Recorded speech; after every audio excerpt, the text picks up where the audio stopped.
भाग्यश्रीचा birthday होता म्हणून खास भाग्यश्रीला गिफ्ट फॉर्च्युनर दिली. आईला हॉटेल भाग्यश्रीवाल्यांनी डायरेक्ट फॉर्च्युनर घेतली, डायरेक्ट फॉर्च्युनर 50 लाखाची.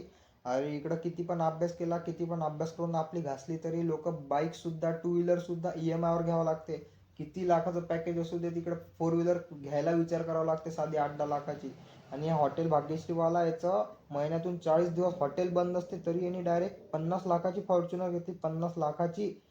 हा आत्ता आत्ता कुठं 3-4 महिने आधी, 2-3 महिने आधी फेमस व्हायला लागला. आणि अरे कसा बाबा असा यांनी एवढ्यात 2-3 महिन्यात काय धंदा केला हॉटेल बंद ठेवून, की डायरेक्ट फॉर्च्युनर घेतली. कठीण आहे खरंच मित्रांनो, खूप मागं राहिलो आपण अभ्यास करून. आपला अभ्यास करा, घासा आपली, आणि कसं तरी कुठंतरी नोकरीला लागा आणि टू व्हीलर घ्या EMI वर. खरंच लोक खूप पुढे निघून गेले मित्रांनो. तो तिकडे भैया गायकवाड, त्यांनी 1.5 लाखाचा फोल्ड मोबाईल घेतला फक्त हॅलो हॅलो करायला, लोकांना झापायला. आणि इकडे लोक अभ्यास करून काहीच नाही उपटू शकत आहे. कठीण आहे.